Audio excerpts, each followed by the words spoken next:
First up, let's hear from Chiki Mabanta. She is the president of the Winner Foundation. It's the group of women that have been taking care of Arroceros Forest Park, Manila's last lung. And they've had quite a journey.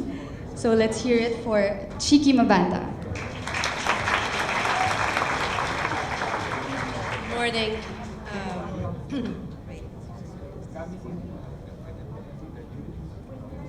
There's an old saying, you can't fight City Hall, and it's foolish to fight a battle you can't win.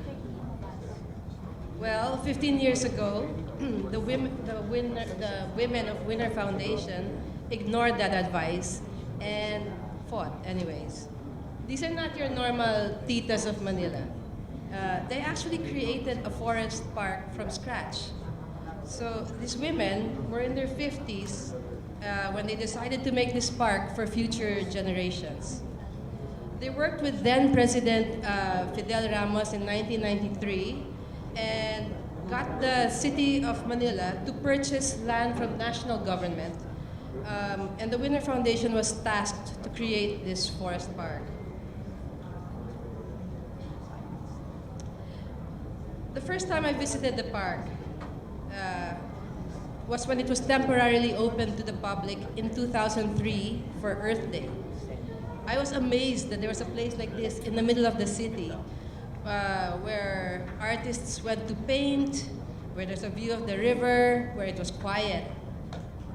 I'm a Manilena, and for me, it was such a relief to see all that green near where I live. I was so excited about this park that on the next week I took my friend to go see it. It was closed, but we entered the gate. And I saw this group of women picnicking there, the Winner Foundation women, led by Mrs. Ninit Paterno, who's here today.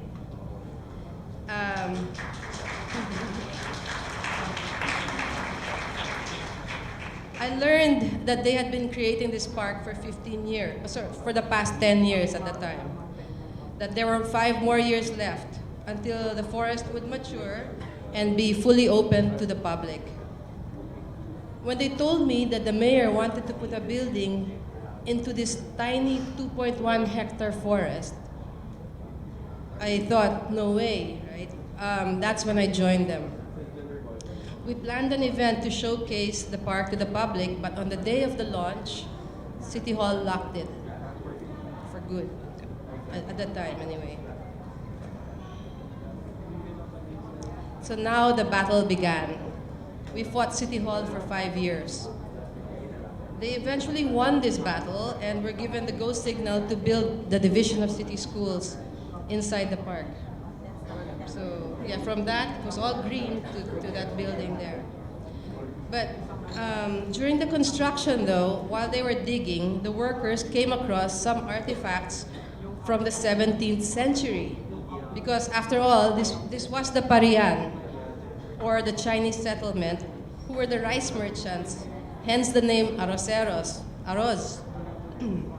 So we thought, perfect. Now they would have to back off because it's a heritage site. We contacted the different agencies like NCCA, the National Museum, the archaeologists of UP, and it was declared a historical site.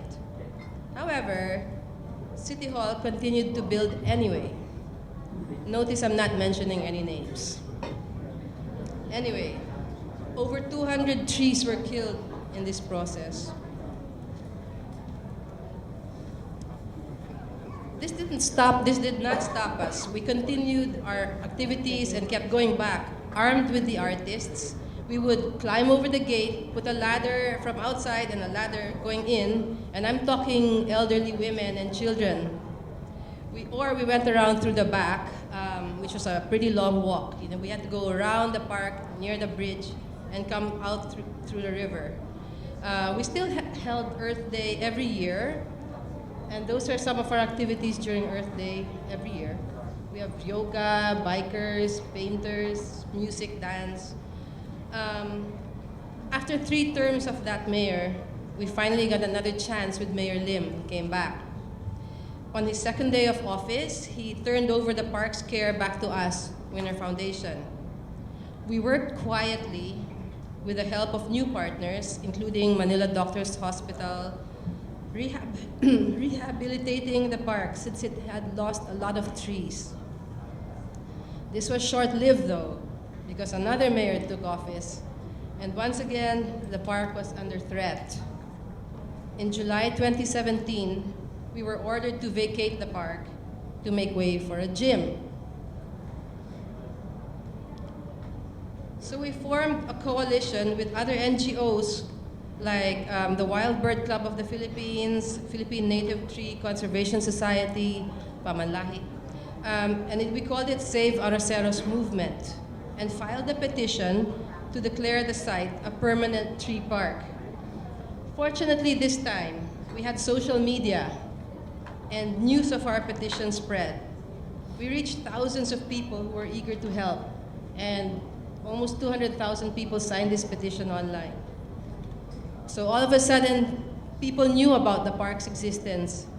And once again, the tides changed, this time in our favor. Now with Mayor Isko, we are going to make sure that once and for all, this park will be here for generations. Despite all the challenges, I'm proud of what we have achieved. Today, there are over 1,300 trees, both native and endemic, and the Wild Bird Club has identified at least 25 birds, both local and migratory. UST scientists have identified 3 butterflies, endemic to the Philippines, and 1 almost extinct. They found it at Araceros Park. But beyond the park, the real impact is showing people that it can be done, and that perseverance pays off. We may have lost a battle or 2, but 25 years later, the park is still around, and it seems we've won the war. So go out there and do something for the planet, because, as Greta Thunberg says, everything counts. Go Greta. Thank you.